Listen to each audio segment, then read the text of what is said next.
හරි. පටන් ගමු.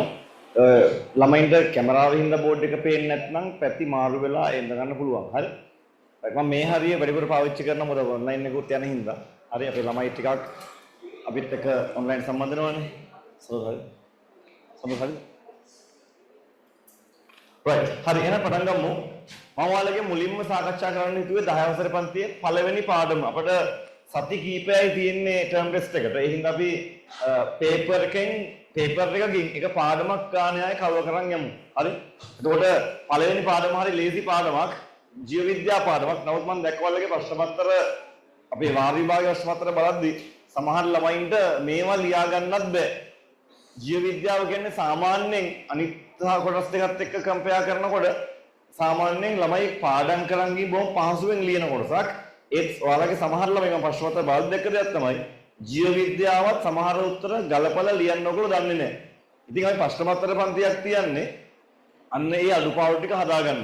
පේපර් එකකට කොහොමද ලියන්නේ? කොච්චරවා තියරි පන්ති ගියත් පේපර් එකකට ලියන විදිහ, උත්තර ගලපන විදිහ අවශ්‍යම පොයින්ට් එක ලියන විදිහ දැනගන්න පේපර් ක්ලාස් එකට එන්න ඕනේ. එතකොට පළවෙනි පාඩම ජීව විද්‍යා පාඩමක්. හරි. ජීවයේ රසායනික පදනම පුනරීක්ෂණය. right. එක ස්කන්ධය අනුව මානව දේහයේ අඩුම ප්‍රතිශතයක් අඩංගු වන මූලද්‍රව්‍ය. අපේ පාඩම් පටන් ගන්න ළමයි කියනවා ජීවී දේහවල ප්‍රධාන මූලද්‍රව්‍ය තියෙනවා 4ක්. මොනවද? Carbon, hydrogen, oxygen, nitrogen. මේ තමයි ප්‍රධාන මූලද්‍රව්‍ය 4. ඔයාලට මතක නම් අපේ ටියුට් එකේ මුලින්ම ඕකේ වට ප්‍රස්තාවයක් තියෙනවා. ඒ ප්‍රස්තාවයේ මූලද්‍රව්‍ය ටික අපි ප්‍රතිශතත් එක වෙන් කරලා තියෙනවා. මට කියන්නකෝ ඔය මූලද්‍රව්‍ය 4න් කාබන්, හයිඩ්‍රජන්, ඔක්සිජන්, නයිට්‍රජන් 4න් වැඩිම ප්‍රතිශතයක් තිබුණේ මොන මූලද්‍රව්‍යද? බර අණුව ඔක්සිජන්. හරි. ඒකේ ප්‍රමාණය කොච්චරද? 65ක්. අගේ විභාගෙට අහන්නේ අපි නිකන් ලියාගමු ඔක්සිජන් ගාව 65යි. පැත්තෙන් ලියා ගන්න පහලින් හරි. ඒක මොකයි පාටකින් ලියුවත් කමක් නැහැ. ඔක්සිජන් 65යි. කාබන් කොච්චරක් තිබ්බද? 18යි. 18යි. ප්‍රසන්ටේජ් ඕන නැහැ. නිකන් අදහසක් ගන්න අපි ලියාගමු. හයිඩ්‍රජන් කොච්චරද? 10යි. 10යි. උත්තරයට මේ නයිට්‍රජන් 3යි. 3යි නයිට්‍රජන් බර අණුව තියෙන්නේ. ඒ අණුව ජීවී දේහවල බර අණුව වැඩිපුරම තියෙන්නේ අඩුවෙන්ම තියෙන්නේ මොනවද? නයිට්‍රජන්. ඔගේ අහන්නේ ඒක ස්කන්ධය අණුව මානව දේහයේ අඩුම ප්‍රතිශතයක් අඩංගු වන මූලද්‍රව්‍ය නයිට්‍රජන්. පාඩම් කරගන්න ප්‍රධාන මූලද්‍රව්‍ය 4යි කාබන්, හයිඩ්‍රජන්, ඔක්සිජන්, නයිට්‍රජන්. ඒවා බර අණුව තියෙන පිළිවෙලත් මතක තියාගන්න. හරි. අපි මයින්ඩ් මැප් හැදුවා ඒවට. ඒ මයින්ඩ් මැප් බලන්න. ඒ පළවෙනි පාඩම කම්ප්ලීට් ලස්සන මයින්ඩ් මැප් එකක් හැදුවා. මයින්ඩ් මැප් ටික බලන්න. හරි. පුළුවන් නම් පේපර් ක්ලාස් එන්න කලින් මේ පාඩේ මයින්ඩ් මැප් එක බලලා එන්න. හෝ මේකේ ඩිස්කෂන් එකෙන් පස්සේ ගෙදර ගිහිල්ලා ඒ ලස්සන මයින්ඩ් මැප් එක බලන්න. ඒකේ අවශ්‍ය ඔක්කොම මේ කාරණා ටික තියෙනවා. හරි. එතකොට මේ කරුණ ඉතා වැදගත් එකක් ඔය පාඩමේ පාඩම් කරන්න ඕනේ. ප්‍රධාන මූලද්‍රව්‍ය 4යි යාළුවගේ ප්‍රමාණ ටිකයි. කොහොමද එක හරි ගියාය? ප්‍රශ්න අංක 2. ඔය ඕකේ තමයි ඔක්කොම 2018 කියන දේ 2018 විතරක් නෙමෙයි. ඔකේ පොඩක් ඔය අවුරුදු එහෙම වෙලා තියෙන කිච්චර හිතන්න එපා. හරි. 2 ශාකවල අඩංගු නොවන සීනි වර්ගය වන්නේ. ශාකවල අඩංගු නොවන සීනි වර්ගය කාබෝහයිඩ්‍රේට් කියන කාබනික සංයෝගය. අපි කතා කරනවා ඔය ප්‍රධාන කාබනික සංයෝග 4ක් තියෙනවා. එකෙන් එකක් කාබෝහයිඩ්‍රේට්, අනිත් එක නා කවුද? ප්‍රෝටීන, අනිත් එක නා ලිපිඩ, අනිත් එක නා නියුක්ලියික් අම්ල. ඔය 4 තියෙනවා. ඔගෙන් කාබෝහයිඩ්‍රේට් කියන්නේ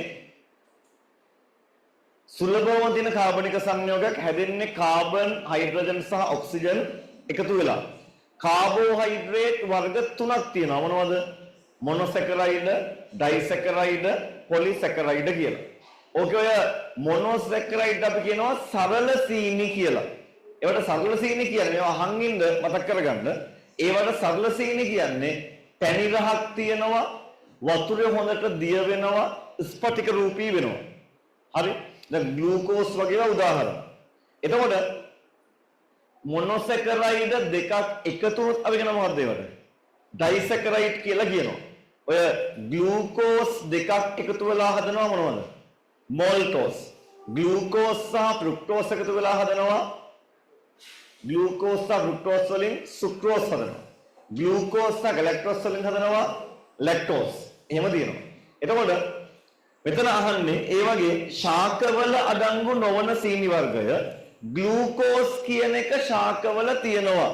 හැම ශාකයකම ශාක පත්‍රවල ප්‍රභා සංශ්ලේෂණයේදී ග්ලූකෝස් හදනවා. එන හැම ශාක පත්‍රයකම ග්ලූකෝස් කියන එක හැදෙනවා.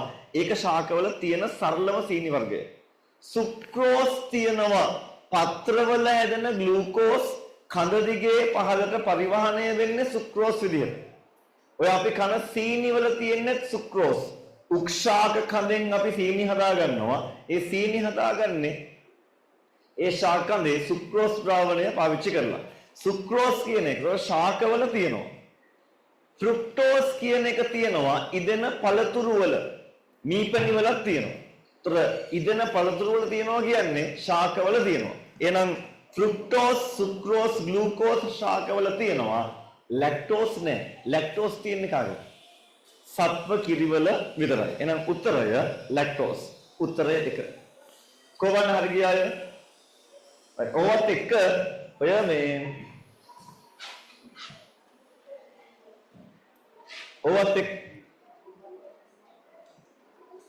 ඔවත් එක්ක ඔය නෝට්ස් බලන්න ගිහිලා හරි.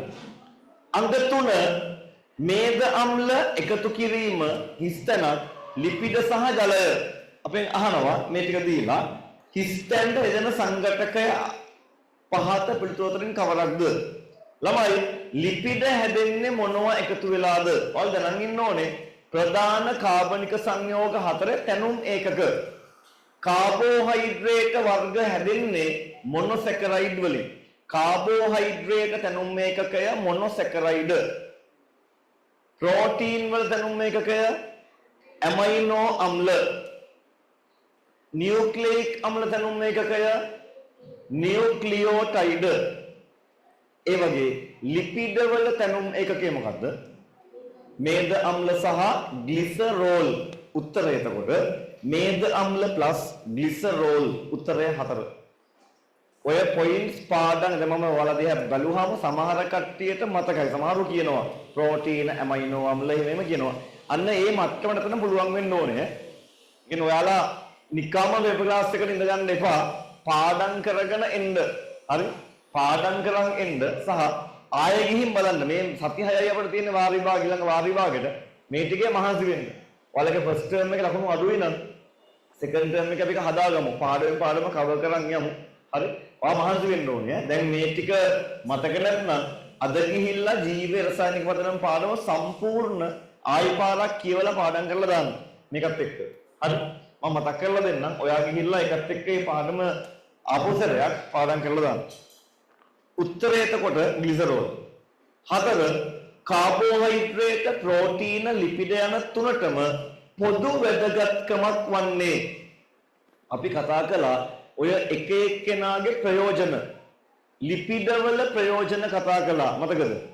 අපේ ඇඟේ ලිපිඩ තියෙනවා. අපි කන ලිපිඩ ආහාර අපි ඇඟට අරගෙන ඒවා අපේ ඇඟ ඇතුළේ එක තැන්වල ගබඩා කරගන්නවා. ලිපිඩ උදව් වෙන්නේ මොනවටද? අපේ හැමට යටින් ලිපිඩ තට්ටුවක් තියෙනවා. ඒක උදව් වෙනවා ජල සංරක්ෂණය කරන්න නෙවෙයි උෂ්ණත්ව යාමනය කරන්න. හරි? හැමට යටින් ළමයි ඝනකම් තෙල් තට්ටුවක් තියෙනකොට ඇඟේ තියෙන උණුසුම පිට වෙන එක පාලනය කරනවා. ගොඩාක් ඔය මහතායගේ මං වගේ මහතායගේ තියෙන ෆැට් ලේයර් එක වැඩි. මේ තට්ටුව වැඩි. එතකොට එහෙමගේ ළමයි තාම එයින වෙන්නේ. ඇඟෙන් තියෙන උණුසුම පිටවීම මොකද වෙන්නේ? අඩු කරනවා. ගොඩාක් අය මහතායට සාමාන්‍යයෙන් ඇඟේ උණුසුම පිට වෙනවා හරි අඩුයි. සීතල දරා ගන්න පුළුවන්. ඒකට හේතුව එයාගේ තියෙන මේ තට්ටුව. ලිපිඩ වලින් ළමයි උෂ්ණත්ව යාමනය කරනවා. උෂ්ණත්වයේ පිටවීම වළක්වනවා. සමහර කෘමිසත්තුන්ගේ මතු පිටින් තියෙනවා ලිපිඩ ආවරණයක්. ඔය කුරුමිනියන්ගේම සමහර ශාක පත්‍රවල ලිපිඩ තට්ටුවක් තියෙනවා ඉතිස්තරයක්. ඒ වයින් ඒගොල්ලන්ගේ ජලය පිට වෙන එක නවත්තනවා. එන ජල සංරක්ෂණය කරනවා ලිපිඩ වලින්. ඒ වගේම අපේ මේ ඇඟේ ඇතුලේ තියෙන අභ්‍යන්තර ඉන්ද්‍රිය වට කරගෙන ලිපිඩ ආවරණයක් තියෙනවා. හරි. හෘදය වට කරගෙන, පෙනහළු වට කරගෙන, ආමාශය, අක්මාවය හැම එකම වට කරගෙන හැමතැනින් තියෙනවා. හරි. ඒ ලිපිඩ ආවරණය ඒ අභ්‍යන්තර ඉන්ද්‍රිය කම්පන වලින් ආරක්ෂා කරනවා. බාහිර කම්පනයක් ආවොත් ඒ කම්පන ඉස්සෙල්ලාම උරාගන්නේ තෙල් තට්ටුව. ඒ හින්දා කම්පන වලින් අපේ ශරීරයේ අභ්‍යන්තර ඉන්ද්‍රිය ආරක්ෂා කරනවා. ජල සංරක්ෂණය කරනවා, උෂ්ණත්වය යාමනය කරනවා, අභ්‍යන්තර ඉන්ද්‍රිය ආරක්ෂා කරනවා. ලිපිඩ වලින් සමහර හෝමෝන හදනවා. සමහර හෝමෝන් වර්ග ලිපිඩ වලින් හදනවා. හරි. ඊට අමතරව ලිපිඩ ගන්න තව කාර්යයක් තමයි අපිට ශක්තිය ලබා දෙනවා. ලිපිඩ ආහාර අපි ශක්තිය ලබා ගන්නත් ගන්නවා. ඒ වගේම ඔය සෛලයක ප්ලාස්මා පටලිය වගේ හදන්න ෆොස්ෆොලිපිඩ දායක වෙනවා. මම වේගෙන් මතක් කරගෙන යනවා ගිහිල්ලා පාඩම් කරගන්න. හරි. ඒත් ලිපිඩ වලින් ඒ වගේ ප්‍රයෝජන තියෙනවා. ප්‍රෝටීන් උදව් වෙන්නේ මොනවටද? ප්‍රෝටීනත් සමහර හෝමෝන් වර්ග හදනවා. ඔය ඉන්සියුලින් වගේ ඒවා. right? සමහර හෝමෝන් හදන්න ප්‍රෝටීන් දායක වෙනවා. අපේ ඇඟේ තියෙන සියලුම එන්සයිම් වර්ග ඔය ආහාර ජීර්ණ කරන එන්සයිම් වර්ග හදන්නේ ප්‍රෝටීන් වලින්. එන්සයිම හදනවා. රෝගවලට එරෙහිව හැදෙන ප්‍රතිදේහ හදන්නේ ප්‍රෝටීන වලින්. අපේ ඇඟ වෛරස් එකක් බැක්ටීරියාවක් හරි මොකක් කෙනෙක් ගියොත් එහෙම එයාව විනාශ කරන ප්‍රතිදේහ හදන්නේ ප්‍රෝටීන් වලින්. ප්‍රතිදේහ නිර්මාණය කරනවා. සමහර ව්‍යුහ සංඝටක හදනවා. උදාහරණයක් කෙස් හැදෙනවා කෙරටින් කියන ප්‍රෝටීන් එකකින්. අස්ථි හැදෙනවා ඔසෙයින් කියන ප්‍රෝටීන් එකකින්. ඒ වගේ ව්‍යුහ සංඝටක හදනවා. ඒ වගේම ප්‍රෝටීනත් උදව් වෙනවා ශක්තිය ලබා දෙන්න. කාබෝහයිඩ්‍රේටත් ළමයි ශක්තිය ලබා දෙනවා. ඒ හින්දා ඔගේ අහන්නේ ඒක කාබෝහයිඩ්‍රේට, ප්‍රෝටීන, ලිපිඩ යන තුනටම පොදු වැදගත්කම මොකද්ද? ශක්තිය ලබා දීම. උත්තරය 1. ශක්ති ප්‍රභවයක් ලෙස ක්‍රියා කිරීමයි. 2. එන්සයිම ලෙස ක්‍රියා කරන්නේ ප්‍රෝටීන විතරයි. එන්සයිම හදන්නේ ප්‍රෝටීන වලින්. ජල සංරක්ෂණය කරන්නේ ලිපිඩ. ඒ උත්තරන් තුනක් ගැලපෙන්නේ කොහොමත්ම. හරි. උත්තරය 1. ඒ හින්දා බලන්න විභාගෙට අහනවා කාබනික සංයෝගවල ප්‍රයෝජන පාඩම් කරගන්න කාබෝහයිඩ්‍රේට් වල ප්‍රයෝජන, ලිපිඩ් වල ප්‍රයෝජන, ප්‍රෝටීන් වල ප්‍රයෝජන, නියුක්ලියික් අම්ල ප්‍රයෝජන වෙන වෙනම පාඩම් කරගන්න. ඔයාලා කතා නවත්තන්න. ඔයාලා තේරුම් ගන්න ඕන විභාගෙට මොන වගේ තැනද අහන්නේ. ඒ අහන්න පුළුවන් හැම තැනකම පාඩම් කරලා දාන්න. හරි. නියුක්ලියික් අම්ල පිළිබඳව වූ කරුණු 3ක් 5ක් දැක්වේ. සිම්පල් A ජීවීන්ගේ ප්‍රවේණික තොරතුරු ගබඩා කරයි. ඔය අපේ ඇඟේ තියෙන අනිත් කාබනික සංයෝග වර්ග තමයි ළමයි නියුක්ලියික් අම්ල DNA සහ RNA. එතකොට DNA සහ RNA උදව් වෙනවා. විශේෂයෙන්ම DNA ප්‍රවේණික තොරතුරු ගබඩා කරන්න. අපේ ඇඟේ DNA තියෙනවා සෛලවල. ඒව තමයි ප්‍රවේණික තොරතුරු ගබඩා වෙලා තියෙන්නේ. දැන් මොනවද ප්‍රවේණික තොරතුරු කියලා කියන්නේ? පරම්පරාවකින් ඊළඟ පරම්පරාවට ලක්ෂණ අරගෙන යන දේවල්. කියන ඔයාට ඔයාගේ අම්මගේ සහ තාත්තගේ ලක්ෂණ ඇවිදින් තියෙන්නේ එයාලගේ DNA වලින්. එතකොට ඒ DNA තියෙන්නේ නියුක්ලියික් අම්ලවල. ඒ නිසා ප්‍රවේණික තොරතුරු ගබඩා කරනවා කියන එක හරි. B ජීවීන්ට වැළඳෙන සියලුම රෝග පරම්පරාගත කරයි. නෑ. ඔයාට හෙම්බිරිස්සාවක් හැදුනාම ඒ හෙම්බිරිස්සාව ඔයාට එතන කම්බුල් ගාය හෙම්බිරිස්සාව හැදෙනවද? කම්බුල් ගාය හැදෙන පොඩි කාලේ. ඒ කම්බුල් ගාය ඔයාගේ ළමයට පොඩි මේ ජාන වලින් අරන් යන්නේ නෑ. එහෙම යන්නේ නෑ. හැදෙන සියලුම රෝග DNA වලින් ප්‍රවේණිගත වෙන්නේ නැහැ. හැබැයි සමහර රෝග තියෙනවා. ප්‍රවේණිගත වෙන රෝග තියෙනවා. හිමෝෆීලියා වගේ රෝග, වර්ණාන්තාව වගේ රෝග සමහර රෝග තියෙනවා. හැබැයි ජීවීන්ට හැදෙන සියලුම රෝග ප්‍රවේණිගත වෙන්නේ නැහැ. B වැරදි.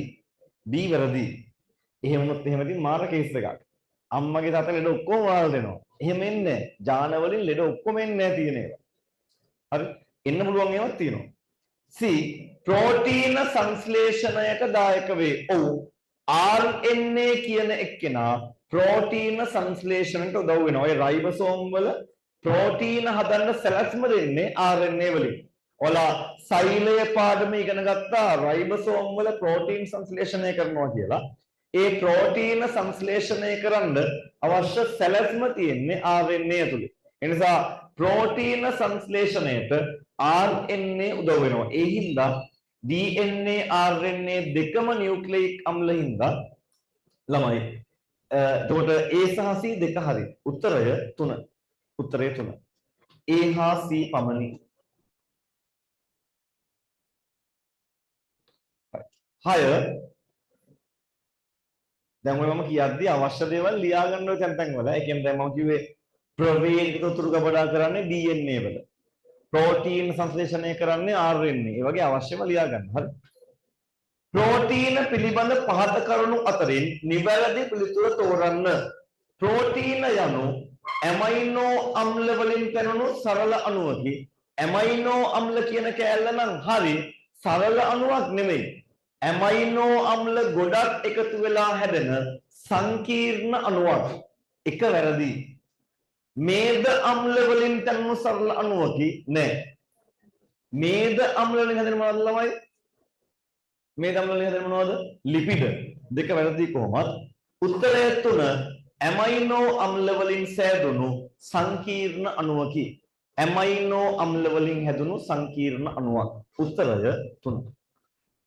පාඩේ කියන්නේ ඔය තැනුම් මේකක හරියට අහනවා. පාඩම් කරගන්න. කාබෝහයිඩ්‍රේට් වල තැනුම් මේකකේ මොකක්ද? ප්‍රෝටීන තැනුම් මේකකේ මොකක්ද? ලිපිඩ වල තැනුම් මේකකේ. ඒවා පාඩම් කරලා තියන්න. මම ඔයාලට කියන්නෙම පේපර් ක්ලාස් එක ඉවරුනහම ඔයාගේ මයින්ඩ් මැප් එක හෝ ඔයා හදාගත්ත ෂෝට් නෝට් එක ආයි පාරක් පාඩම් කරලා මේ පාඩම ආයේ බැරි නොවෙන්න ඉවර කරලා දාන්න. මොකද අපිට ලොකු කාලයක් නැහැ. සෙකන්ඩ් ටර්ම් එක නම් ෆස්ට් ටර්ම් එක වගේ අනා ගන්න බෑ. හරි. මගේ පැත්තෙන් දෙන්න ඕන උපරිම සපෝට් එක දෙනවා. හරි. ෆස්ට් ටර්ම් එකේ තිබුණු ලකුණු ගන්නට වඩා ලොකු ලකුණු ගන්නක් සෙකන්ඩ් ටර්ම් එකේ වැඩි වෙන්න ඕනේ. හරි ඒක කරන්න පුළුවන්. හරි. ඔයා අර මහන්සියට සති 6යි තියෙන්නේ. සෙකන්ඩ් ටර්ම් එකේ ජූලි 14 පටන් ගන්නවා. හරි. එතකොට ලොකු කාලයක් නැහැ. අපිට කරන්න ගොඩාක් වැඩ තියෙනවා. සෙකන්ඩ් ටර්ම් එක සෝරි. ඇත්තටම සෙකන්ඩ් ටර්ම් එක ඉවර කරන්න බැරි මට්ටමේ ලොකු කන්ටෙන්ට් එකක් තියෙනවා. එහෙම එකේ ඉවර කරන්න බැරි වෙයි කොහොමද? එහෙම එකේ ෆස්ට් ටර්ම් එකත් හිර කරන් තියන අපරාධ. ඒ හින්දා ඉවර කරලා තියෙන පාඩම් ටික උපරිම හොඳට පාඩම් කරලා දාන්න. මොකද ඒකෙන් ලොකු වැඩක් කරගන්න පුළුවන්. හරි ඒ ටිකේ. අපි දැන් කරන් යන පාඩම් ටික එහෙම අපි ටික ටික ලස්සන කරගෙන යමු.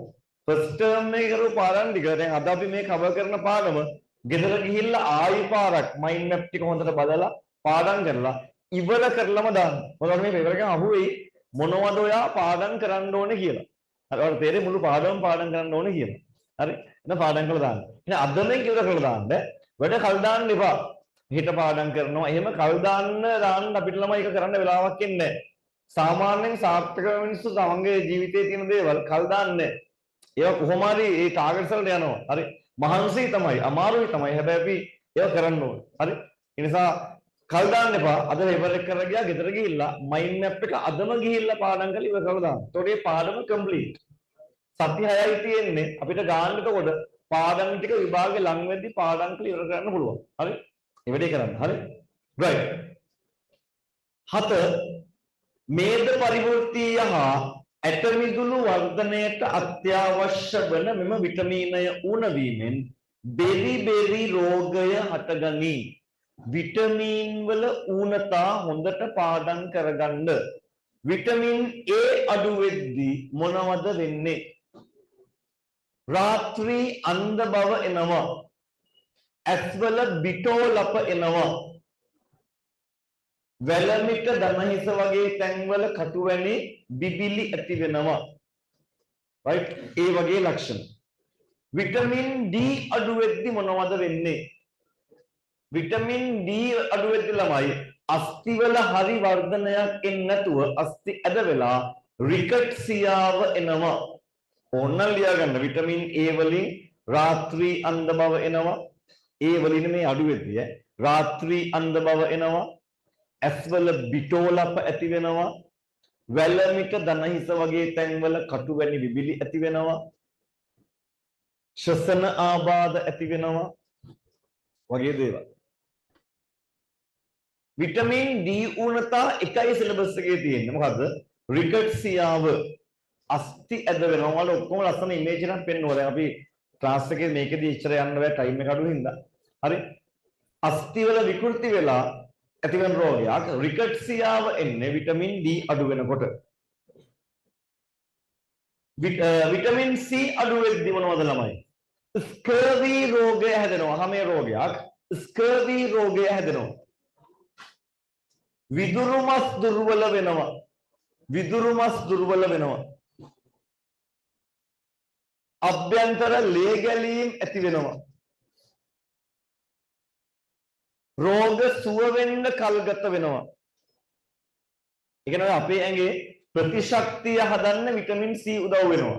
විටමින් C අඩු වෙනකොට රෝග සුව වෙන්නත් කල් යනවා. බලන්න ගොඩාක් ඔයගොල්ලෝ අසනීප වෙලා ගියාම හරි කොමන් බේතක් තමයි විටමින් C පෙත්ත.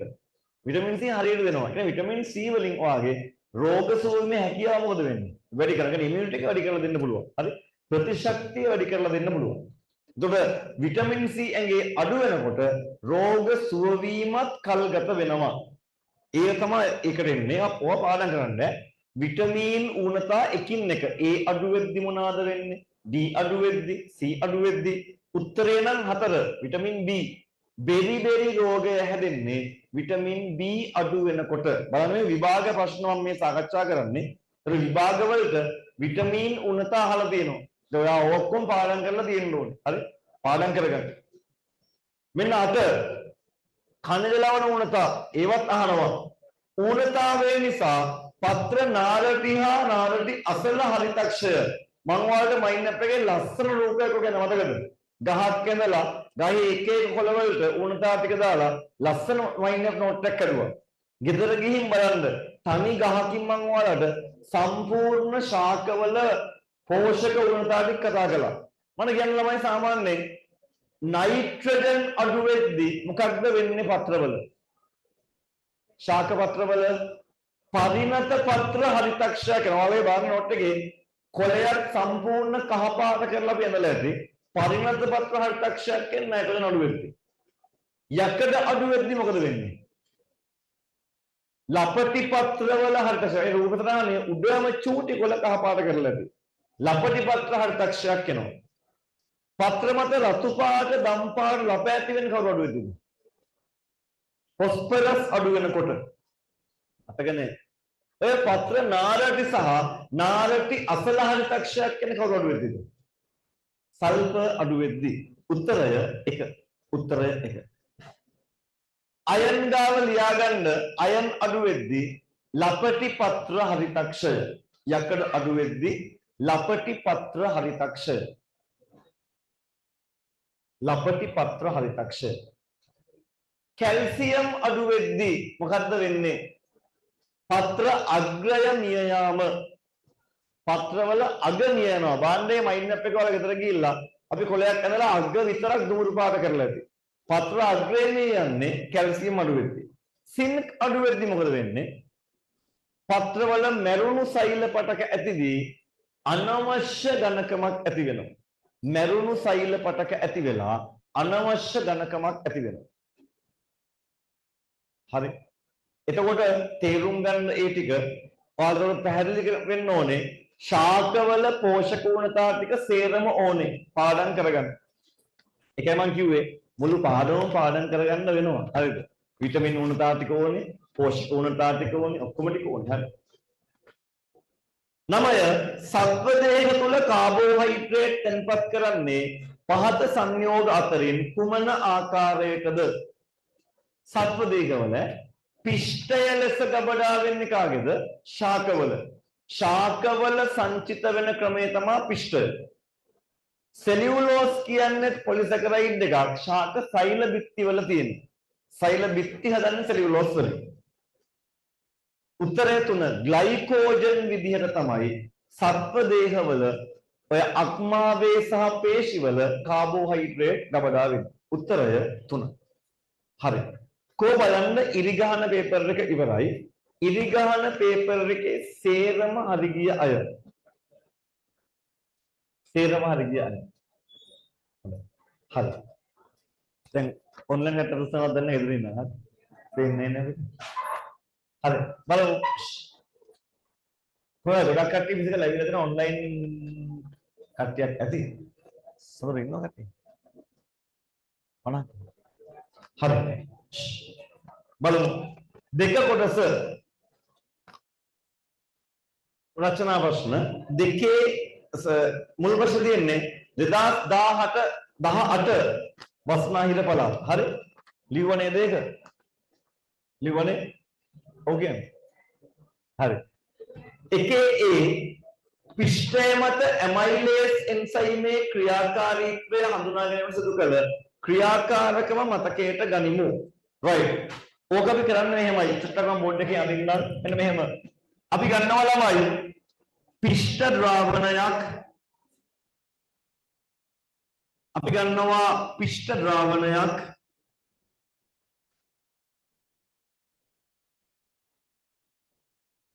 අපි ගන්නවා ඇමයිලේස් එන්සයිම බෝතලයක්.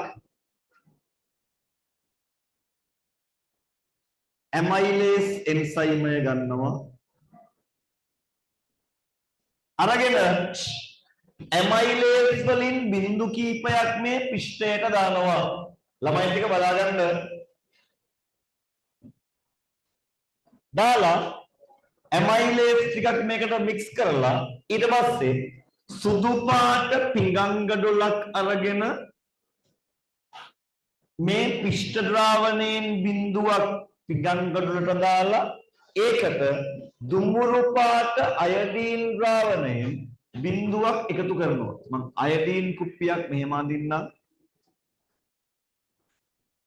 අයඩීන් ද්‍රාවණයෙන් බිඳුවක් මේකට එකතු කරනවා. සාමාන්‍යයෙන් මුලින්ම දාන පිටි බිඳුවට පළවෙනි එක්කෙනාට අයඩීන් දාපු ගමන් මොකද වෙන්නේ? නිල් දම් පාට වෙනවා. සාමාන්‍යයෙන් අයඩීන් දැම්මම නිල් දම් පාට වෙන්නේ පිෂ්ඨය තියෙන හින්දා. දෙවෙනි පිෂ්ඨ බිඳුව ආයේ අරගෙන දෙවෙනි එක්කෙනා ඒකට අයඩීන් බිඳුවක් දානවා. සාමාන්‍යයෙන් දෙවෙනි එක්කෙනා ගන්න මිනිත්තු කිහිපයක් තියලා. දෙවෙනි එක්කෙනා මුලතරම් තද නිල් දම් පාටක් නැහැ. ටිකක් නිල් පාටක් එනවා. ඒක තියලා අපි ඊට පස්සේ තව විනාඩි කිහිපයකින් විතර තව පිටි බිඳුවක් ගන්නවා. තුන්වෙනි එක්කෙනා.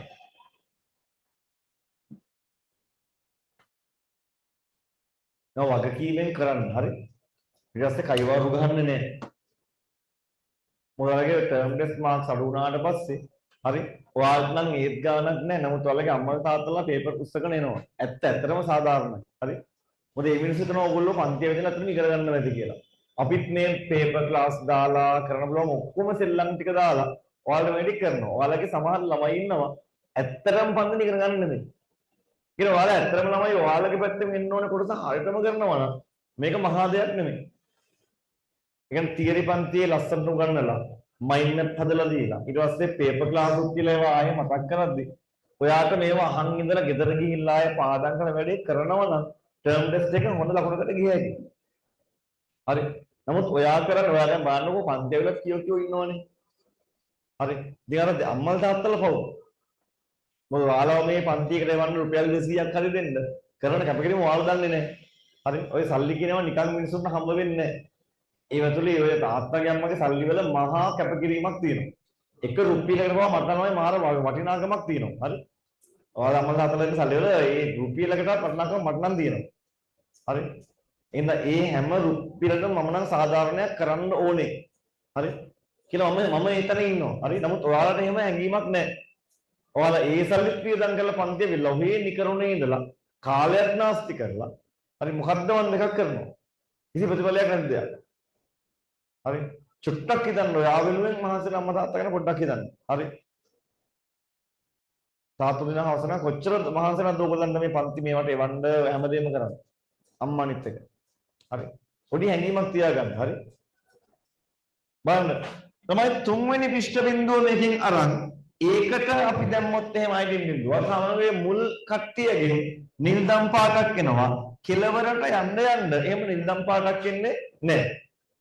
ඊට පස්සේ අයඩීන් වල දුමුරු පාටම තමයි ඉතුරු වෙන්නේ. හරි. ඒකට හේතුව මොකද්ද ළමයි?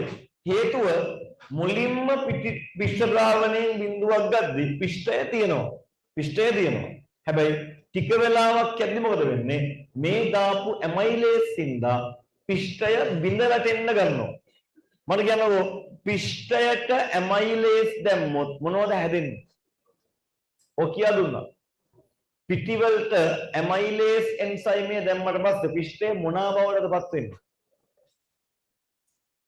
පිෂ්ඨය මෝල්ටෝස් වෙනවා. පිෂ්ඨය මෝල්ටෝස් කියන ඩයිසැකරයිඩ් එක වෙනවා. උගන්වලා තියෙන්නේ හරිද? හරි. එතකොට අපි දැන් මේ චෙක් කරන්න යන්නේ ඒක.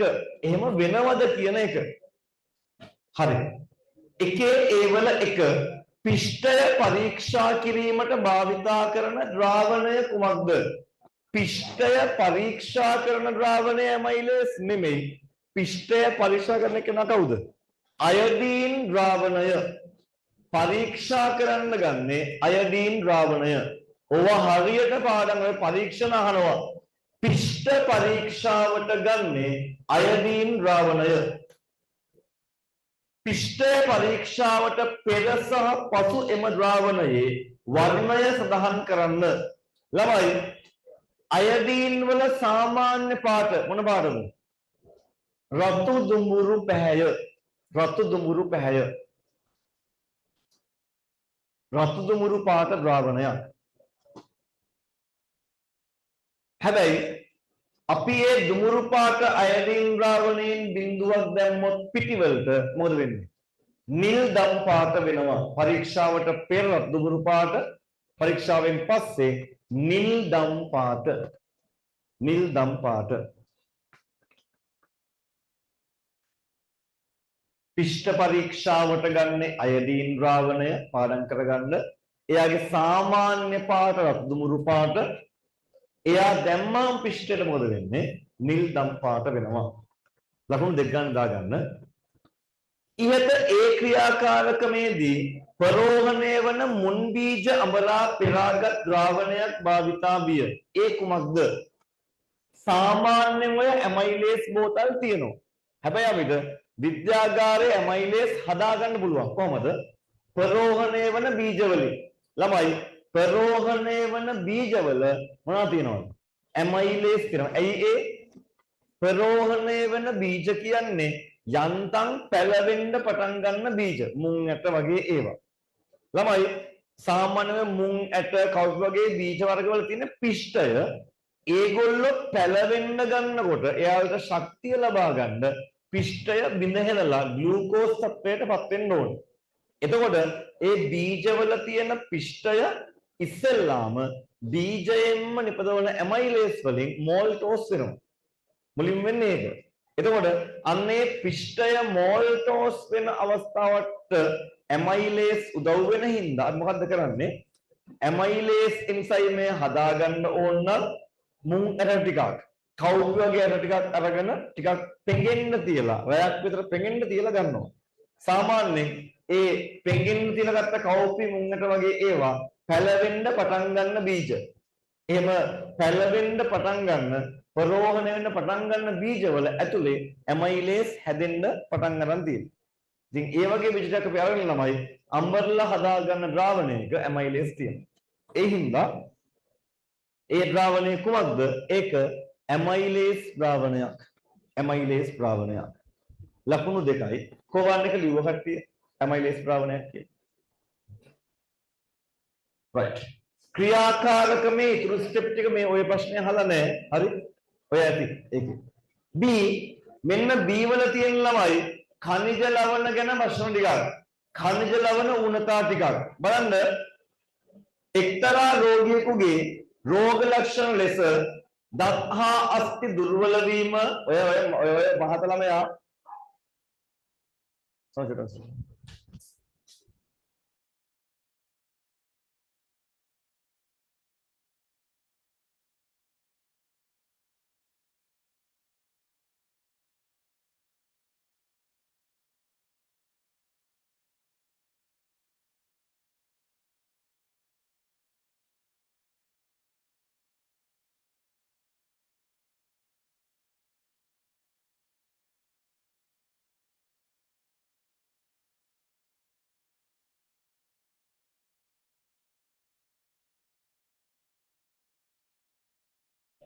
බලන්නමයි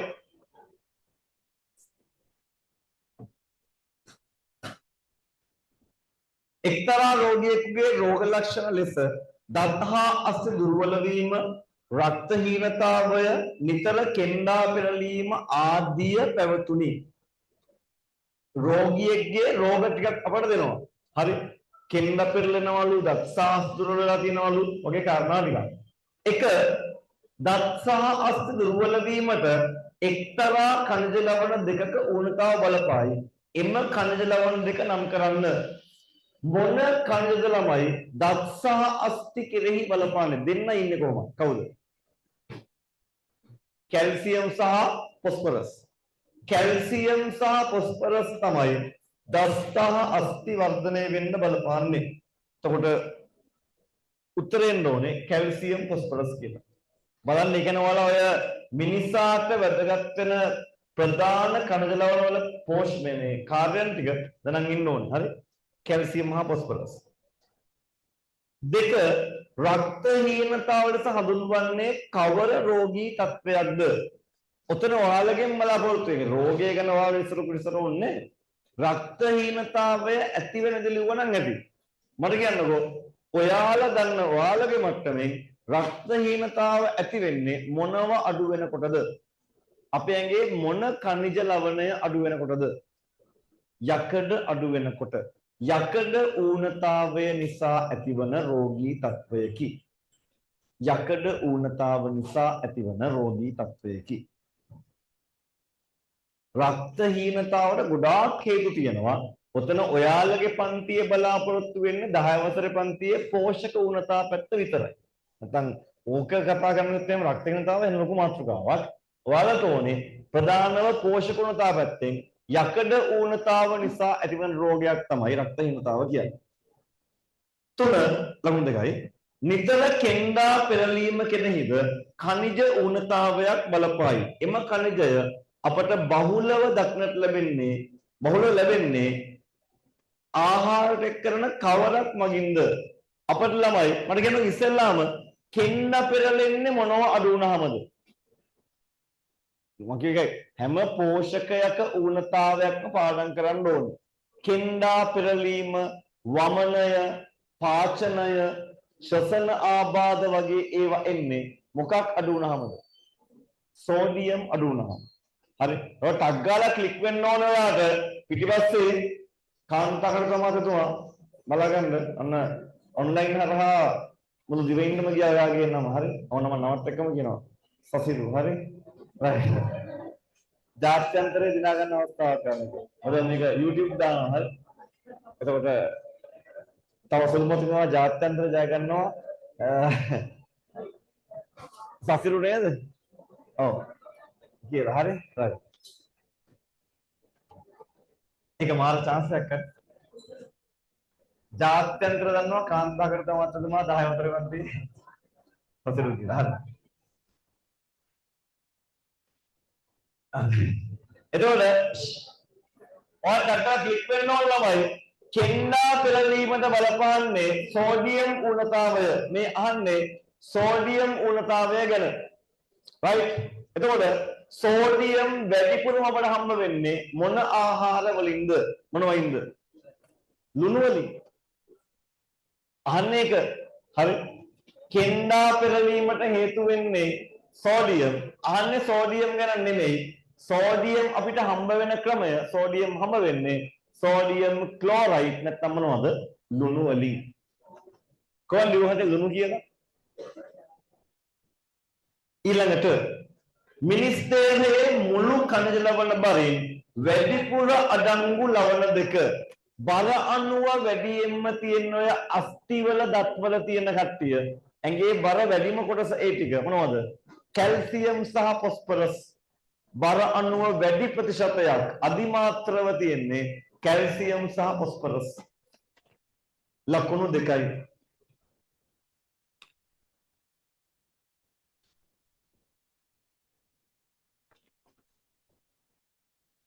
right.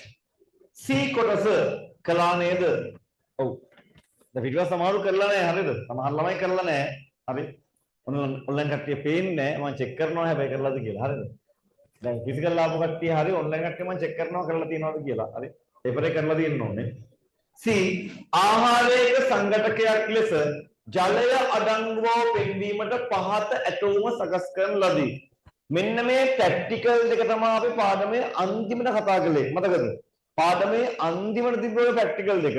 ජලය අඩංගුව හඳුනා ගැනීමයි කාබන් හඳුනා ගැනීමයි. සම්පූර්ණ රූප ඇටෝමක් තියෙනවා. ආහාර සාම්පලය රත් කිරීමට කෝවක් යොදාගන්නේ ඇයි? ළමයි කෝව කියන්නේ මිනරල් වලින් හදන එකක්. ඒක ගන්න හේතුව තමයි අධික උෂ්ණත්වයකට රත් කරන්න පුළුවන්. සාමාන්‍යයෙන් වීදුරු භාජනයක් අරන් තිබුණොත් ඕක අපි ළමයි රත් කරන්න ඕනේ සාමාන්‍යයෙන් ආහාරය වතුර ටික වාෂ්ප වෙනකම්ම. ඊට පස්සේ ජලය ගියාට පස්සේ කාබන් කුට්ටියක් ඉතුරු වෙනකම්ම රත් කරන්නත් ඕනේ. ඒතකොට තද උෂ්ණත්වයක රත් කරන්න ඕනේ. සාමාන්‍ය භාජනයක් ගත්තොත් මොකද වෙන්නේ? ඒක පුපුරන්න පුළුවන් උෂ්ණත්වයේ හින්දා. හැබැයි මිනරල් වලින් හදන කෝවක් එහෙම වෙන්නේ නැහැ. එතකොට කෝවක් යොදාගන්නේ ඇයි? අධික උෂ්ණත්වයකට රත් කිරීමේදී හානියක් සිදු නොවන නිසා. අධික උෂ්ණත්වයකට රත් කිරීමේදී හානියක් සිදු නොවන නිසා. අධික උෂ්ණත්වයකට රත් කිරීමේදී හානියක් සිදු නොවන නිසා. දෙක කෝවට ඉහළින් වීදුරු තහඩුවක් අල්ලන්නේ ඇයි? කෝවට උඩින් තහඩුවක් අල්ලනවා. එතකොට මොකද වෙන්නේ? අර රත් කරද්දී ළමයි ආහාරයේ ජලය මොකද වෙන්නේ? වාෂ්ප වෙනවා. ඒ ජල වාෂ්ප ගිහිලා වීදුරු තහඩුවේ බැඳෙනවා. ජල වාෂ්ප එකතු කර ගැනීමට ලකුණු දෙකයි. කෝව තෙපාව මත රැඳවීමට භාවිතා කරන විද්‍යාගාර උපකරණය. තෙපාව කියන්නේ මෙන්න මේක. ඔය අනිත් එකක් තිබුණා ඒක නෑ ළමයි උස්සරද මන්ද. හරි. තෙපාව කියන්නේ මෙන්න මේක. හරි. තෙපාව පාද තුනක් තියෙන ආධාරකයක්. එතකොට ඔය ප්‍රැක්ටිකල් එකේ ළමයි මේ තෙපාව උඩ තමයි කෝවක් තියන්නේ. තෙපාව අරන් ආයෙත්. මෙහෙම. තෙපාව අරගෙන මෙහෙම බන්සන් 1000කේ තියෙනවා. බන්සන් 1000කේ ඔහම යටින් තියලා තෙපාව උෂ්ණත්වය දෙන්න ඕන. එතකොට දැන් බන්සන් 1000කේ තියෙනවා. ඒ යටින් එහෙම තෙපාව තියෙනවා තියලා මේක උඩින් එක එල්ලේ කෝව තියන්නේ නැහැ ළමයි. තව උපකරණයක් තියෙනවා. ඔය අහන්න ප්‍රශ්නේ තෙපාව උඩින් කෝව තියන්න කලින් තව දෙයක් තියෙනවා. ඒ මොකක්ද කියලා. මොකද තියන්නේ? මොකක්ද තියන්නේ? මා බින්නම් මෙහෙම.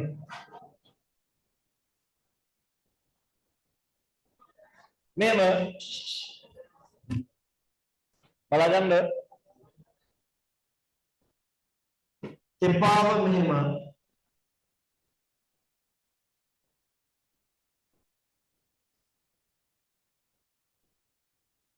මේ වගේ එකක්.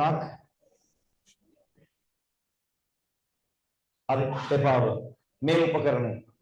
හරි මේක මෙහෙම තියලා ඊට පස්සේ බන්සන් එක යටින් තියනවා. බන්සන් එක යටින් තියනවා. හරි මෙයාව රත් කරන්න යටින් බන්සන් එක තියනවා. තියලා මේක උඩින් තමයි කෝව තියන්නේ. රයිට් තියන්න කලින් ඔය අහන්නේ මොකක්ද කියන උපකරණය කියලා. ළමයි තියන්න ඕනේ කම්බි දලක්. කම්බි දලක්.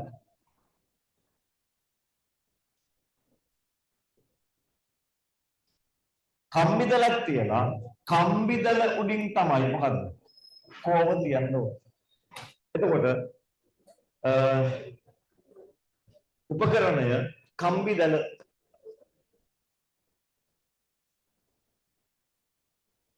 ඊළඟට මෙහිදී ජලය හඳුනා ගැනීමට භාවිතා කළ හැකි රසායනික ද්‍රව්‍ය.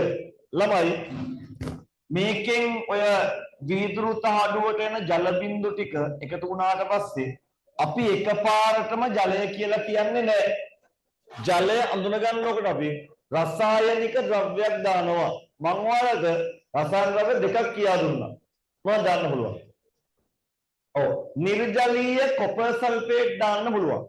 නිර්ජලීය කොපර් සල්ෆේට් සුදු පාටයි. එයා දැම්මහම වතුර තියෙනවා නම් මොකද වෙන්නේ? නිල් පාට වෙනවා. ආය මොනවද? කොබෝල්ට් ක්ලෝරයිඩ් දාන්න පුළුවන්. නිර්ජලීය කොබෝල්ට් ක්ලෝරයිඩ්. එයා නිල් පාටයි. නිර්ජලීය කොබෝල්ට් ක්ලෝරයිඩ් නිල් පාටයි. එයා දැම්මහම වතුර තියෙනම් මොකද වෙන්නේ?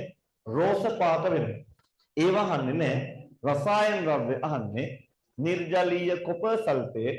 එහෙම නැත්නම් නිර්ජලීය කොබෝල්ට් ක්ලෝරයිඩ්. නිර්ජලීය කොපර් සල්ෆේට් හරි නිර්ජලීය කොබෝල්ට් ක්ලෝරයිඩ් හරි. right. ලකුණු දෙක ගානේ දාලා එකතුව ගන්න කීයද කියලා. 2යි 4යි 6යි 6යි 8යි 10යි 12යි 14යි 16යි 18යි 22කින් එන්නේ. බලන්න 22කින් කීයද කියලා.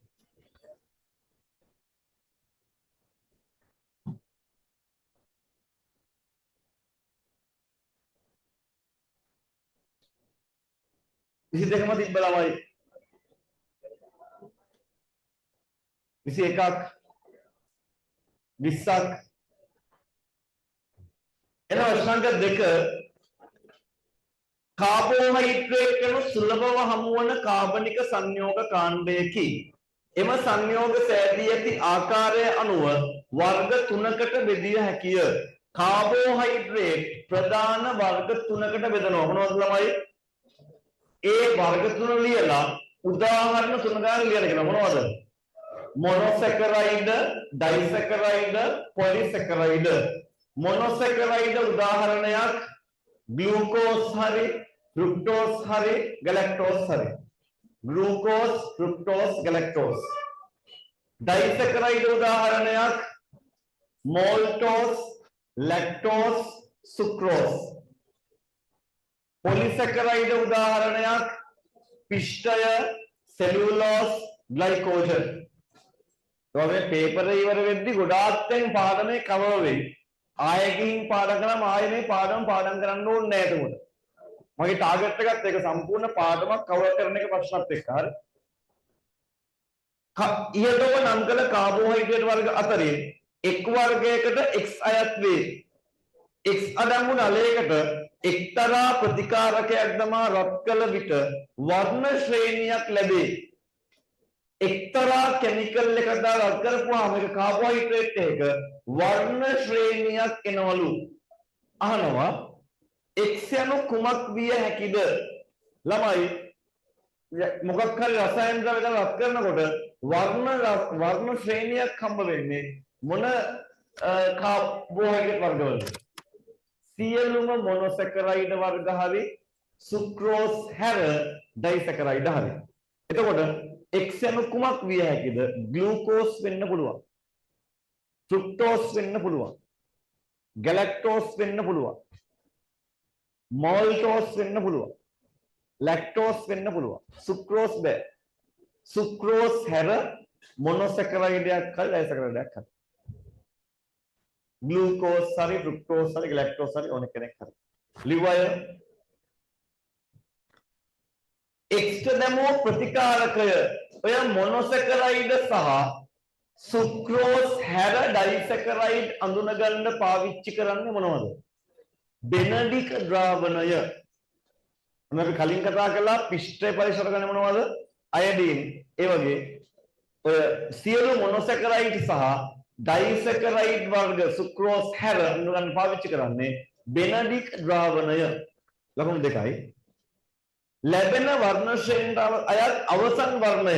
ළමයි ග්ලූකෝස් වගේ මොනොසැකරයිඩ් එකකට බෙනඩික් දාලා රත් කරද්දි මොකද වෙන්නේ? බෙනඩික් ද්‍රාවණය නිල් පාටයි. මුලින්ම ග්ලූකෝස් එක නිල් පාට වෙනවා. ඊට පස්සේ කොළ පාට වෙනවා. ඊට පස්සේ කහ පාට වෙනවා. ඊට පස්සේ තැඹිලි පාට වෙනවා. ඊට පස්සේ ගඩොල් රතු අවක්ෂේපයක් ලැබෙනවා. අවසාන වර්ණය අහන්නේ ගඩොල් රතු අවක්ෂේපයක් ලැබේ. ගඩොල් රතු අවක්ෂේපයක් ලැබේ. ලකුණු දෙකයි. ප්‍රැක්ටිකල් පාඩම් කරගන්න ඒව අහනවා විභාගෙට. හරි. ජීවියෙක්ගේ දේහ බරින් වැඩිම ප්‍රමාණයක් අඩංගු වන කාබනික සංයෝගයේ ජලයයි. ඔන්න කාබනික සංයෝගත් එක්ක අපි කතා කළා පාඩමේ අකාබනික සංයෝග ප්‍රධාන එක්කෙනා කවුද? ජලය. ජීවී දේහ බරින් කවර භාගයක් ජලය අඩංගු වේද? කොච්චර ප්‍රමාණයක්ද අපේ ඇඟේ ජලය තියෙන්නේ? 3න් 2ක්. 3න් 2ක්ම තියෙන ජලය. ඒ භාගත් අහනවා. භාග දශමත් අහනවා නේද? 3න් 2ක්. ලකුණු 2යි. ජලද ජීවීන්ට ජලයේ ද්‍රාවක ගුණය ප්‍රධාන වශයෙන් ප්‍රයෝජනවත් වන්නේ කෙසේද? ඔය අහන්නේ ද්‍රාවක ගුණයේ ප්‍රයෝජන නෙවෙයි ඈ. ද්‍රාවක ගුණය උදව් වෙනවා ජීවීන්ගේ ජීව රසායනික ප්‍රතික්‍රියා වෙන්න මාධ්‍යයක් හදන්න. බහිස්රාවී තරලවල සංඝටක ලෙස ක්‍රියා කරන්න. ඒක නෙමෙයි අහන්නේ. ජලද ජීවීන්ට ජලයේ ද්‍රාවක ගුණයේ ප්‍රයෝජනයක් මොකද්ද? ශ්වසනයට අවශ්‍ය ඔක්සිජන් ලබා දෙන්න. ජලද ජීවීන්ට ඔක්සිජන් ඕනේ. ඔක්සිජන් ලැබෙන්නේ ජලයේ තියෙන ඔක්සිජන් වලින්. ඒතකොට ජලයේ ඔක්සිජන් දිය වෙන එක වැදගත් වෙනවා. ඒගොල්ලන්ට ශ්වසනයට ඔක්සිජන් ගන්න. හරි. ශ්වසනයට අවශ්‍ය ඔක්සිජන් ලබා දීමට. 3 උස ශාකවල කඳන් ඔස්සේ ජලය ඉහළට ගමන් කරයි. ඒ සඳහා ජලයේ සතු කවර ගුණ උපකාර වේද? උස ශාක කඳන් දිගේ ජලය ඉහළට යන්නේ ජලයේ මොන ගුණයෙන් හින්දාද? සංශක්ති ආශක්ති බල පැවතීම. සංශක්ති ආශක්ති බල පැවතීම. සංශක්ති බල කියනවායි ජල අණු තනියම නෑ. ජල අණු එකට බැඳෙනවා. ජල අණු අතර ඇති වෙන බැඳීම් තමයි සංශක්ති බල කියලා කියන්නේ. ජල අණු බාහිර පෘෂ්ඨයක් එක්ක ඇති වෙන බැඳීම් තමයි ආශක්ති බල කියලා කියන්නේ. ඒ දෙකම තිබ්බොත් තමයි ශාක කඳ දිගේ ජලය මොනවා වෙන්නේද? අඛණ්ඩව ඉහළට යන්නේ. සංශක්ති ආශක්ති බල පැවතීම. දර පාඩම් කරගන්න ජලයයි ජලයේ ගුණ ද්‍රාවක ගුණය සංශක්ති ආශක්ති වල පැවතීම වගේ ඒ ගුණ ටික පාඩම් කරගන්න. හරි. සජීව පදාර්ථය හමුවන තවත් ලකුණු දෙකයි. සජීව පදාර්ථය හමුවන තවත් කාබනික සංයෝග වර්ගයක විටමින්. විටමින් වලින් කෙරෙන කාර්යයන් දෙකක් ලියන්න. විටමින් වල කාර්යයන් දෙකක් මොනවද? ශරීරය රෝග වලින් ආරක්ෂා කිරීම. අපට විටමින් ඕනේ ශරීරය රෝග වලින් ආරක්ෂා කරන්න. විටමින් C එහෙම දෙන්නේ ඒකනේ. ප්‍රතිශක්තිය වැඩි කරන්න. ශරීරය රෝග වලින් ආරක්ෂා කරන්න සහ නිරෝගී බව පවත්වා ගැනීමට. නිරෝගීව සිටීමට. ඒ කියන්නේ සමහර විටමින් අඩු වෙද්දී අපි රෝගී වෙනවා.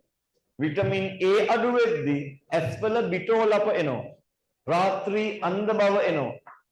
හම වියලීම් වගේ ඒවා වෙනවා. විටමින් C අඩු වෙද්දී විදුරුමස් දුර්වල වෙනවා. අභ්‍යන්තර ලේ ගැලීම් ඇති වෙනවා. විටමින් D අඩු වෙද්දී රිකට්සියාව එනවා. මේවා අහන් ඉන්නවා නම් වටිනවා. හරි.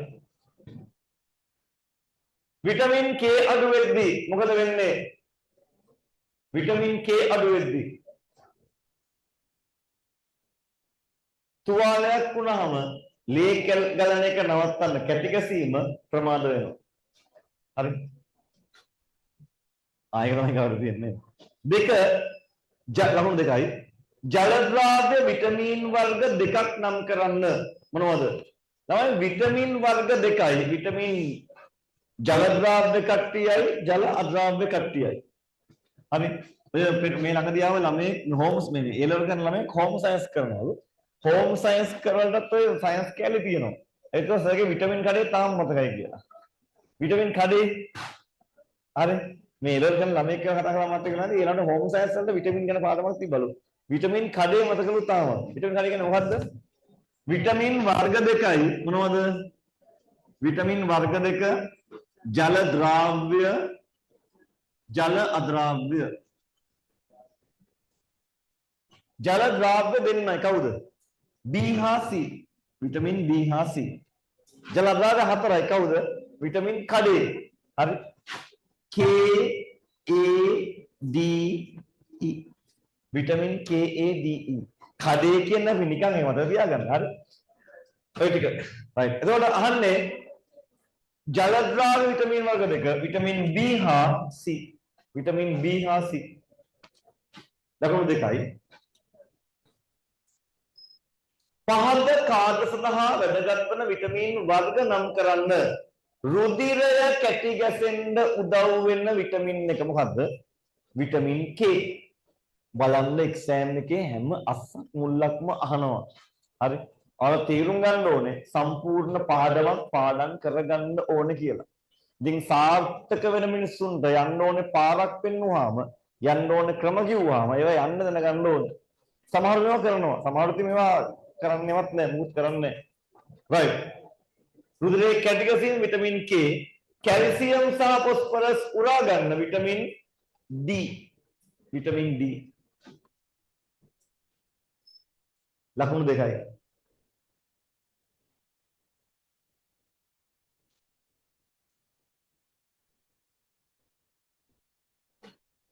හරි.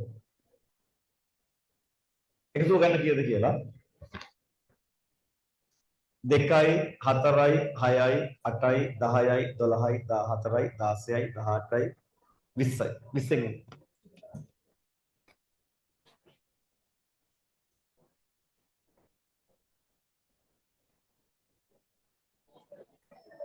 කොහොමද 20න් 20ම තිබ්බ ළමයි 19ක් 18ක් එන්න ප්‍රශ්නාංක 3 ප්‍රෝටීන සියලුම සජීවී සෛලවල අත්‍යවශ්‍ය සංඝටකයක් වේ. එමෙන්ම ප්‍රෝටීන් ජීවී දේහ තුළ විශාල කාර්යභාරයක් ඉටු කරයි. 1. ප්‍රෝටීන් වල අඩංගු ප්‍රධාන මූලද්‍රව්‍ය 4. ඔයාලා දැනන් ඉන්න ඕනේ ප්‍රධාන කාබනික සංයෝග 4ම මූලද්‍රව්‍ය. කාබෝහයිඩ්‍රේට් වල මොනවද ළමයි? Carbon, hydrogen, oxygen. ලිපිඩ වල කාබන්, හයිඩ්‍රජන්, ඔක්සිජන්. ප්‍රෝටීන් වල කාබන්, හයිඩ්‍රජන්, ඔක්සිජන්, නයිට්‍රජන්. හතරම තියෙනවා. උත්තරය කාබන්, හයිඩ්‍රජන්, ඔක්සිජන්, නයිට්‍රජන්. ලකුණු දෙකයි. එන්සයිම යන්න හඳුන්වන්න.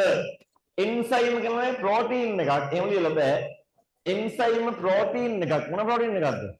ජීව රසායනික ප්‍රතික්‍රියා උත්ප්‍රේරණය කරන ප්‍රෝටීනයකි. ජීව රසායනික ප්‍රතික්‍රියා උත්ප්‍රේරණය කරන ප්‍රෝටීනයකි.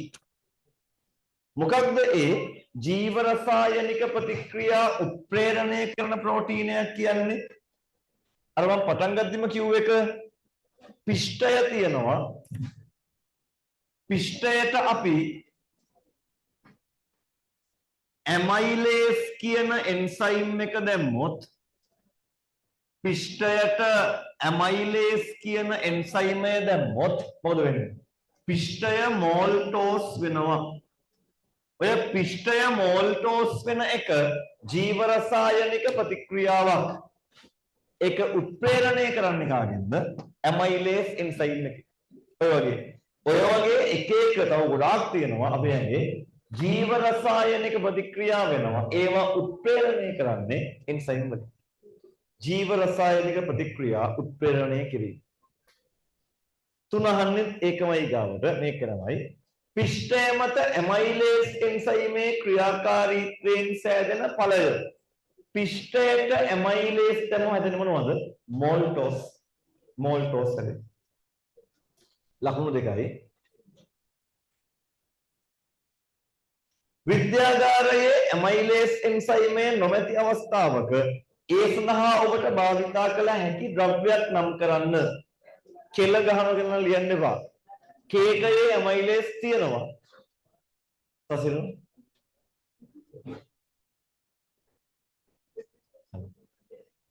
කෙල ගහනගෙන ලියන්න එපා. හරි මොකද්ද? අපි කලින් කිව්වා. ප්‍රරෝහණය වන බීජ අඹරා සාදාගත් ද්‍රාවණයක් යොදා ගැනීම.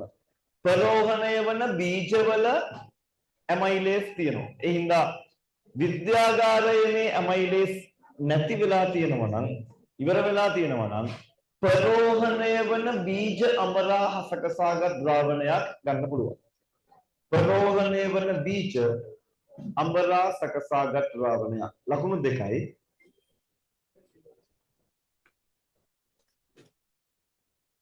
right. ඊළඟට පිෂ්ඨ ද්‍රාවණයට ඇමයිලේස් එන්සයිමය දමා අයඩීන් එක් කර මිනිත්තු කිහිපයක් තබා නිරීක්ෂණය කරන ලදී. ක්‍රියාකාරකමේදී ඇමයිලේස් එන්සයිමේ ක්‍රියාව අවසන් වූ බව දැනගන්නේ කෙසේද? ළමයි ඇමයිලේස් වලින් කරන්නේ පිෂ්ඨය මෝල්ටෝස් කරන එක. ඒක උනා කියලා හොයාගන්නේ කොහොමද? අපි පිටි බිඳුවක් ඒකෙන් අරගෙන අයඩීන් දානවා. දැම්මහම නිල් දම් පාට වෙනවා නම් තාම පිෂ්ඨය තියෙනවා. පිටි බිඳුවක් අරන් ඒකට අයඩීන් දැම්මහම නිල් දම් පාට වෙන්නේ නැහැ කියන්නේ පිෂ්ඨය මොනවා වෙලාද? මෝල්ටෝස් වෙලා. එතකොට ඒක එන්න ඕනේ පිෂ්ඨ බිඳුව බැගින් එකතු කරමින් අයඩීන් දමන විට නිල් දම් පැහැයක් ඇති නොවන අවස්ථාවේ පිෂ්ඨ බිඳුව බැගින් එක් කරමින් අයඩීන් බිඳුවක් එකතු කරන විට පිෂ්ඨ බිඳුව බැගින් එක් කරමින් අයඩීන් බිඳුවක් එකතු කරන විට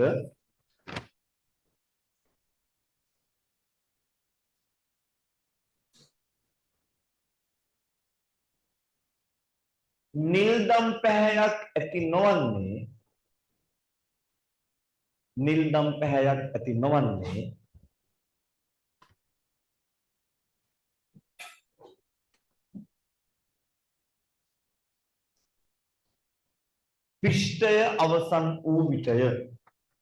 පිෂ්ඨය අවසන් වූ විටය. yes යන්න ඕනේ. හරි.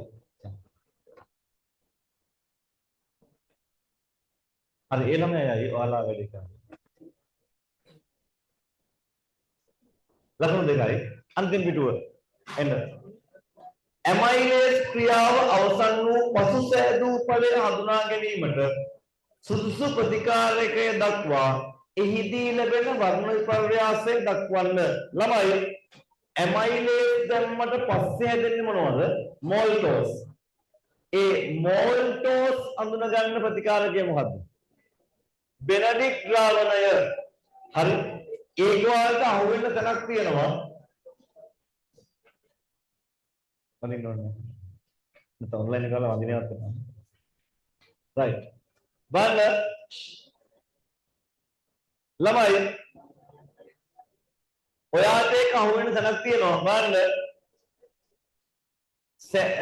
සෑදූ ඵලය හඳුනා ගැනීමට සුසු ප්‍රතිකාරකයේ දක්වා එහිදී ලැබෙන වර්ණ විපර්යාසය කියන්න අහු වෙන්න ඕනේ. හරි. වර්ණ විපර්යාසයක් කියන්නේ බෙනඩික් පරීක්ෂාවේදී. එතකොට මෝල්ටෝස් තමයි හඳුනගන්න යන්නේ ප්‍රතිකාරකය බෙනඩික් ද්‍රාවණය. අපි දන්නවා සියලු මොනොසැකරයිඩ් සහ සුක්‍රෝස් හැර ඩයිසැකරයිඩ් වලට බෙනඩික් දාවත් කරද්දි මොකද වෙන්නේ? වර්ණය නිල්, කොළ, කහ, තැඹිලි, ගඩොල් රතු ලෙස වෙනස් වෙනවා.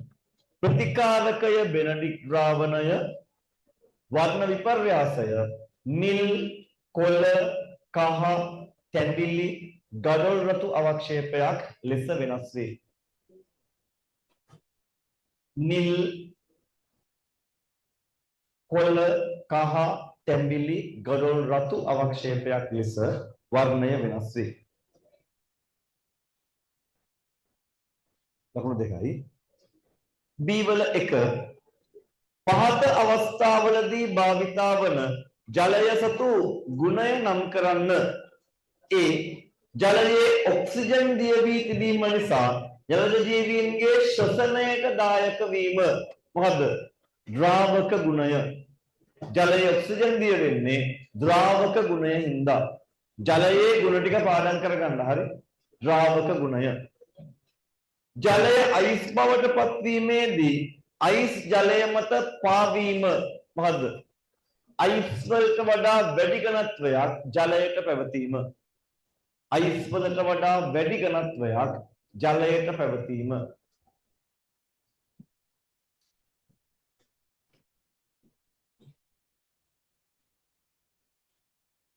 ලකුණු දෙකයි. උස ශාකවල කඳ තුලින් ජලය ඉහළට පරිවහණය වීම සංශක්ති ආශක්ති බල පැවතීම. සංශක්ති ආශක්ති බල පැවතීම.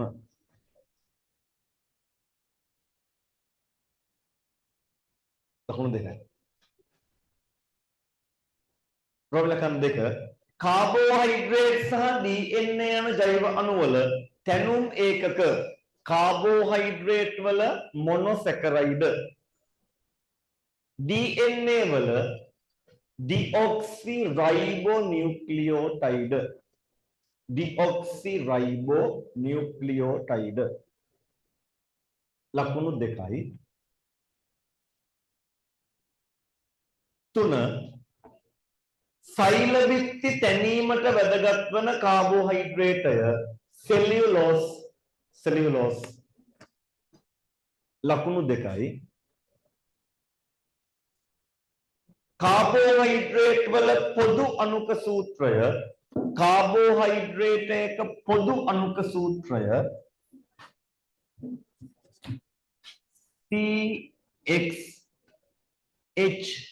CxH2OY CxH2OY ලකුණු දෙකයි.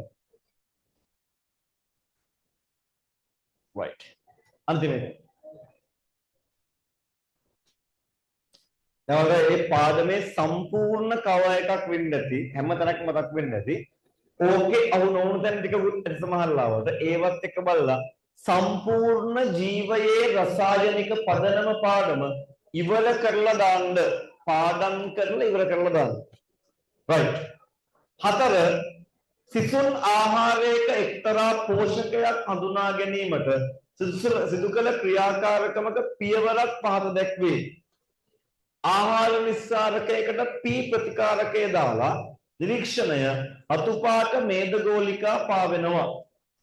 1 ආහාර ප්‍රභේදය හඳුනාගත හැකි පෝෂකය ළමයි රතුපාට මේදගෝලිකා එන්නේ කාගේද? ලිපිඩ වල. පෝෂකය ලිපිඩ. එම පෝෂකයේ ගොඩනැගිලි සංඝටක දෙක ලිපිඩ හැදෙන්නේ මොනවයින්ද? මේද අම්ල හා ග්ලිසරෝල්. පෝෂකය මේද අම්ල හා ග්ලිසරෝල්. ලකුණු දෙකයි. ඊසතහනේ P ප්‍රතිකාරකය නම් කරන්න. ලිපිඩ අඳුන ගන්න ප්‍රතිකාරකය මොකක්ද? සුඩාන් 3. සුඩාන් 3. ඔවා හරියටම පාඩම් කරගන්න ඕනේ. හරි. සුඩාන් 3.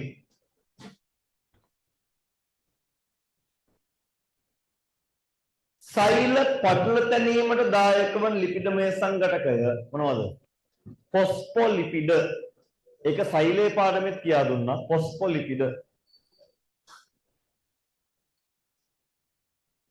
ආහාරයේ සංඝටකයක් ලෙස ජලය පවතින බව හඳුනා ගැනීමට ඔබ සිදු කළ ක්‍රියාකාරකමේ භාවිතා කළ රසායන ද්‍රව්‍ය හා එහිදී ලැබුණු නිරීක්ෂණය අපි ගන්නවා. එකක් නිර්ජලීය කොබෝල්ට් ක්ලෝරයිඩ්. නිර්ජලීය කොබෝල්ට් ක්ලෝරයිඩ්. එයා මොකද කරන්නේ? නිල් පාට රෝස පැහැයකට හරවනවා. හරි. නිර්ජලීය කොබෝල්ට් ක්ලෝරයිඩ් වල පැහැය නිල් පාටින් රෝස පාටකට හරවනවා.